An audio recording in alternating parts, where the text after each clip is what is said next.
नाज़रीन, हज training centre के अंदर हम देख रहे हैं कि कितने बेड लगे हुए हैं और क्या इंतज़ामात किए गए हैं।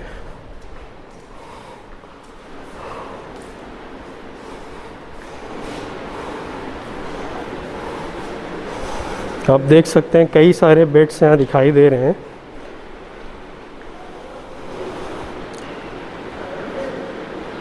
ये है नाज़रीन हज ट्रेनिंग सेंटर, और इसी की बाबत शेख आसिफ ने ये कहा था कि अगर इसे शुरू नहीं किया गया, बराबर से इंतज़ामात नहीं किए, तो हम 19 मई को हड़ताल करेंगे सिविल हॉस्पिटल के अहाते में। आज उन्होंने हड़ताल की और उन्हें इंदिया दिया गया कि इसे शुरू किया जाएगा।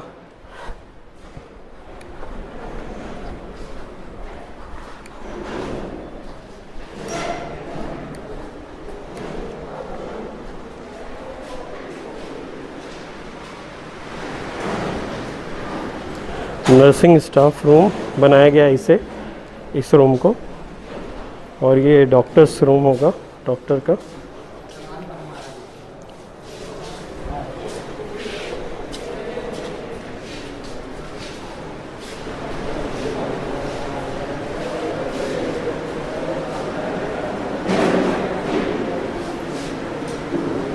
अस्सलाम वालेकुम नाज़रीन, आप मेरे पीछे की जानिब देख रहे हैं हज ट्रेनिंग सेंटर। यहाँ सारे इंतज़ामात किए जा चुके हैं और 50 बेड लगाए जा चुके हैं। तकरीबन 47 बेड्स हैं, राउंड अप करके 50 कहा गया है। तो इंतज़ामात किए गए हैं कोविड पेशेंट्स के लिए। इसको पूरा कोविड सेंटर बना दिया गया है, इस हज ट्रेनिंग सेंटर को। तो कुछ ही देर में कोविड पेशेंट्स शहर भर से यहाँ लाए जाएंगे, यहाँ रखे जाएंगे। काफ़ी अच्छे इंतज़ामात यहाँ किए गए, हमने बज़ाते ख़ुद देखा। और हमें उम्मीद है कि जो शहर में इससे कबल जीवन हॉस्पिटल और सिविल हॉस्पिटल, जबकि वो कोविड हॉस्पिटल था, जो डर लोगों में पाया जा रहा था, वो डर अब दूर हो जाएगा। जैसा कि मेयर ने भी कहा, यहाँ लोग जब आएंगे, लोगों में डर का माहौल नहीं रहेगा, क्योंकि ये शहर के क़ल्ब में वाक़े है। उम्मीद है कि आइंदा आने वाले दिनों में लोग जो यहाँ भर्ती किए जाएंगे कोविड पेशेंट्स, वो जल्द रूब सेहत होकर अपने अपने घरों को जाएंगे। शुक्रिया।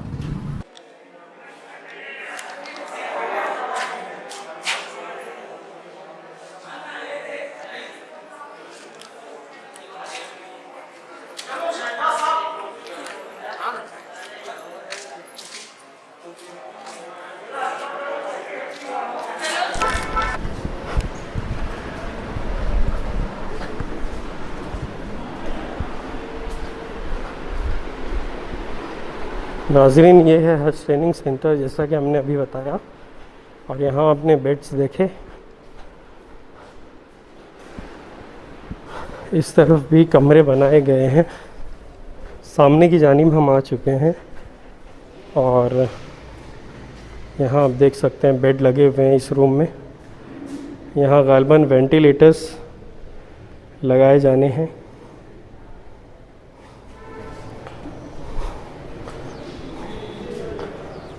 इस रूम में हम देख रहे हैं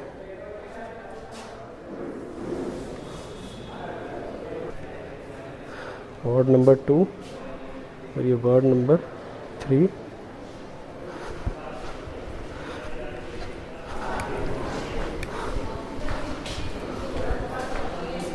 वार्ड नंबर 1 आप देख सकते हैं, यहाँ भी बेड लगे हुए हैं। एक रूम में। हाँ, तो क्वारंटाइन के तौर पे भी इस्तेमाल हो सकता है। नहीं, जब तक ये गैस का मामला है, सब हाँ। दवा खाने वगैरह मतलब मामूल पे नहीं आ जाता। हाँ हाँ हाँ। जब सब खुला हो जाएगा, सब हो जाएगा, तो फिर इसको उसके लिए इस्तेमाल करें। अच्छा अच्छा।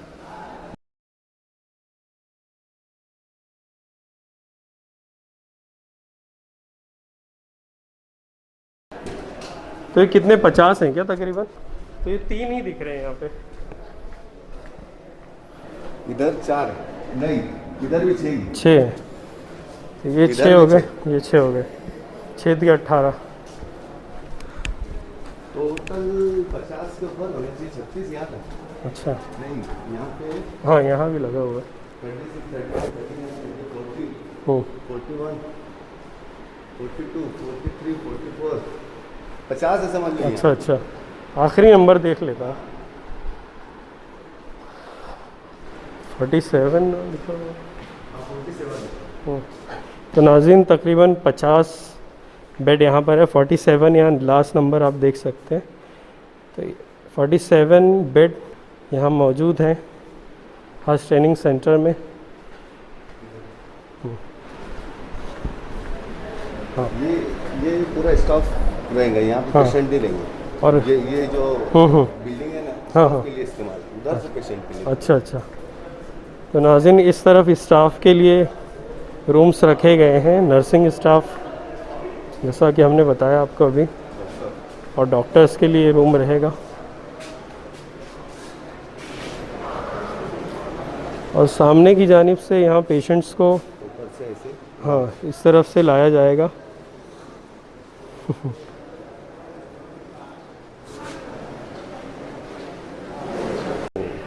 सी मशीन देखते हैं। नाज़रीन एक्सरे मशीन यहाँ आप देख सकते हैं, एक्सरे एंड रेडियोलॉजिकल मशीन इस रूम में रखी गई है। हज ट्रेनिंग सेंटर में फ़िलहाल हम हैं।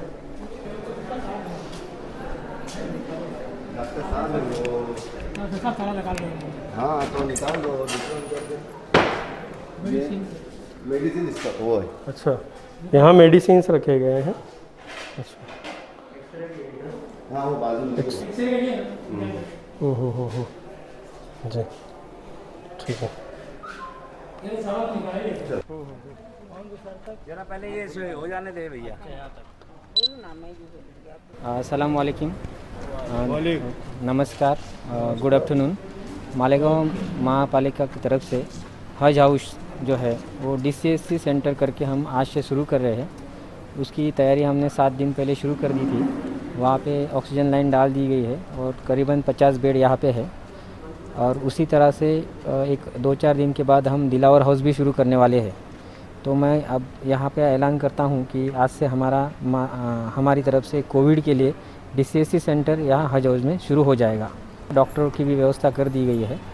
सर प्रॉब्लम ऐसा था कि आपका काम में कोताही हुई या कम ज़्यादा हो सकता है। इसको ही लेके माजी आमदार आसिफ शेख ने अपने अवामी हित को लेकर धरना आंदोलन किया, तब प्रशासन आगे आया। ऐसा क्यों हुआ? ये ऐसे होने का कारण था कि हमारे पास एडिक्वेट मैन पावर नहीं थी जी, है ना। तो इसके लिए जो डॉक्टर्स लगते हैं या कुछ भी स्टाफ लगता है वो अभी हमारे पास उपलब्ध नहीं है।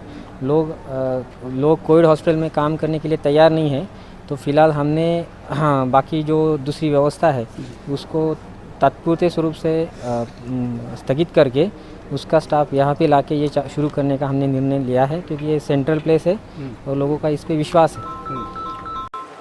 तो सर ये जो भी प्रोग्राम लेके आए हैं तो पूरा 100% रहेगा आवाम की सुविधा के लिए? आवाम की सुविधा के लिए 100% रहेगा। हमें मेयर साहब का भी सपोर्ट है। उन्होंने यहाँ पे ऑक्सीजन लाइन डालने के लिए हमको बहुत सपोर्ट किया था और मेडिकल ग्रेड के हमने यहाँ कॉर्ड भी डलवा दिए हैं। तो बिल्कुल माशाल्लाह रहेगा। ये हज हाउस जो आज कोविड पेशेंट यहाँ पर लाए जाएंगे, ये पेशेंट मैं समझती हूँ जिस तरीके से यहाँ पर नियोजन किया गया, जिस तरीके से मालेगांव शहर में और दूसरे जीवन हॉस्पिटल की जो दहशत बैठी हुई थी हमारे शहरियान के दिलों में, ये हज हाउस और दिलावर हॉल चालू होने से, सहारा हॉस्पिटल ऐसे चालू होने से ये जो दहशत है ये मैं समझती हूँ बिल्कुल ख़त्म हो जाएगी। और ऐसा मेरा मानना है हम सभी लोगों का कि ये यहाँ पर कोविड पेशेंट आने के बाद बहुत जल्दी सेहतयाब होंगे, क्योंकि यहाँ का माहौल उन्हें बहुत अच्छा लगेगा, बहुत अच्छा महसूस करेंगे। नासिक से दीगर कोरोना के अलावा जैसे यहाँ तो कोविड सेंटर है, अगर किसी के अंदर कोई चीज़ है तो वो यहाँ बता दे रहा है। इसके अलावा दीगर बीमारियाँ हैं, कैंसर है और किडनी के मामला है, अलग अलग हार्ट का है। तो यहाँ से ना ही कोई गाड़ी जाने दी जा रही है, ना कोई डॉक्टर ये लोगों को ले रहा है। पहली बात तो कैसे अगर ऐसा कोई पेशेंट है जिनको हार्ट की बीमारी या फिर कैंसर की बीमारी है, जैसे ही अगर प्रॉब्लम क्या है कि बहुत सारे प्राइवेट हॉस्पिटल से रिस्पांस कम आ रहा था।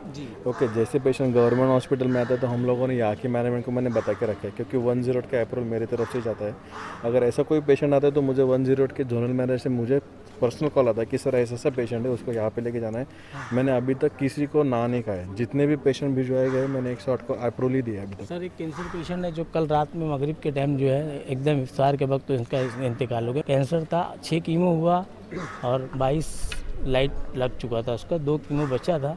सिर्फ 2 कीमो अगर मिल जाता उसको लॉकडाउन के दौरान तो अब देखो तो जिंदगी मौत अल्लाह के बाद की बात है, लेकिन वो ना जाने देने की वजह से और वो मालेगांव में पेशेंट की संख्या बढ़ने की वजह से क्या हुआ था कि ये अपना कंटेनमेंट जोन ज़्यादा था, यहाँ पे हॉटस्पॉट बनाया गया था। अगर हॉटस्पॉट से कोई अगर पेशेंट दूसरी जगह जाता है तो पहले उसका स्वैब जो है वो तो उसकी टेस्टिंग होनी चाहिए। अगर टेस्टिंग में वो निगेटिव है तो उसको बाहर देने की हम लोग परमिशन दे देते हैं। ऐसा हमने किसी पेशेंट को अभी तक रोका नहीं कि भाई उसको हार्ट की बीमारी, कैंसर की बीमारी, जो भी अप्रूवल मेरे पास आए मैंने सभी को ये सिखाया। यहाँ से अगर कोई प्रॉब्लम आती है किसी पेशेंट को, अगर आपसे रब्ता कायम करें, हमें वो पेपर वाले हैं, प्रेस वाले हैं, हमको कहते हैं पूरे शहर से मैडम है, ये पूरे महापुरे शहर की, इनको पूरे शहर से आता है, तो कम से कम आप कोऑपरेट करो। जितने भी अभी हॉस्पिटल आए जब से मैंने ये बाकी 3-4 हॉस्पिटल नए शुरुआत की है, बाकी इंस्ट्रूमेंट मेडिसिन भी सब जितने ज़्यादा, नासिक का जो भी बजट है उसमें से 70% बजट हम लोगों ने मालेगांव के लिए किया है। डिस्ट्रिक्ट का टोटल बजट जो होता है उसमें से 70% बजट हम लोगों ने मालेगांव के लिए लिया है। आज जो इतनी देर हुई, माजी आमदार और कॉरपोरेशन और सबके लोगों ने मिलकर ये तैयार करने को भी लगभग आज 8 से ज़्यादा दिन हो गया है, तो अब तक क्यों नहीं यहाँ सहूलत मिल पाई? पहली बात तो कोई किसी के प्रेशर की कोई बात ही नहीं है। जो पहले से प्लानिंग बनी हुई थी उसमें हम लोगों ने जो हॉस्पिटल के टाइप होते हैं, मरीज को जैसे कुछ लक्षण है उसके हिसाब से हम लोग हॉस्पिटल के टाइप बनाए हुए हैं। उसमें CCC आते हैं जिसमें अगर मरीज़ को कोई सिम्टम नहीं, क्योंकि कोरोना में ऐसा है कि लगभग 80% जो लोग हैं उनको कोई सिम्टम ही नहीं है। ओके, उसमें से 15% लोग जो होते हैं कि जिनको सिर्फ ऑक्सीजन की ज़रूरत होती है और 5% लोग ऐसे होते हैं कि जिनको भाई ICU की ज़रूरत होती है। बराबर है। अब उस हिसाब से जो पहले प्लानिंग की हुई थी उसमें हम लोगों ने हज हाउस और दिलावर हाउस भी किया था। मेयर मैम को उसमें सपोर्ट भी था। हम लोगों ने ये भी हज हाउस 8 दिन का लिए टाइम लिया था कॉरपोरेशन ने। अब यहाँ पे ऑक्सीजन लाइन भी बन चुकी है। सिर्फ हॉस्पिटल चालू करना ये मकसद नहीं होता है। हॉस्पिटल चालू करने के लिए हॉस्पिटल की लगने वाले इंस्ट्रूमेंट जो थे वहाँ पे उतने डॉक्टर, उतने स्टाफ, उतने सफाई कर्मचारी ये लोग भी होने चाहिए। पहले से जो प्लानिंग की थी वहाँ पे पूरी टीम जो है वो पहले से जुड़ी हुई थी। अब हम लोगों ने ये प्लानिंग जो चेंज करवाया उसमें से जहाँ से बाकी मैन पावर है वो लोग यहाँ पे ही शिफ्ट करेंगे। सर, इतना वक्त क्यों लग गया कि माजी आमदार को वहाँ पर आज धरने पर बैठना पड़ा? ये मेरा सवाल। नहीं, सवाल ये था कि ये जो प्लानिंग है ये प्लानिंग जो है हज हाउस और दिलावर की बाद में बनी था और यहाँ पे जो पाइपलाइन का काम चला था वो सब शेख साहब और मेयर मैम की उनकी मदद से ही सब हुआ है। अब पूरा काम जब तक पूरा काम होता नहीं है तब तक वहाँ पे हम पेशेंट नहीं ले सकते। अब यहाँ का पूरा काम हो गया, पूरा ऑक्सीजन की लाइन बन चुकी है, साफ़ सफाई हो चुकी है और सब स्टोर वगैरह जो है सब यहाँ पे शिफ्ट होने वाला है। करीबन अभी आधे पौन घंटे में यहाँ पे पेशेंट भी शिफ्ट हो जाएंगे। आज से ये फंक्शन जो है वो शुरू हो जाएगा।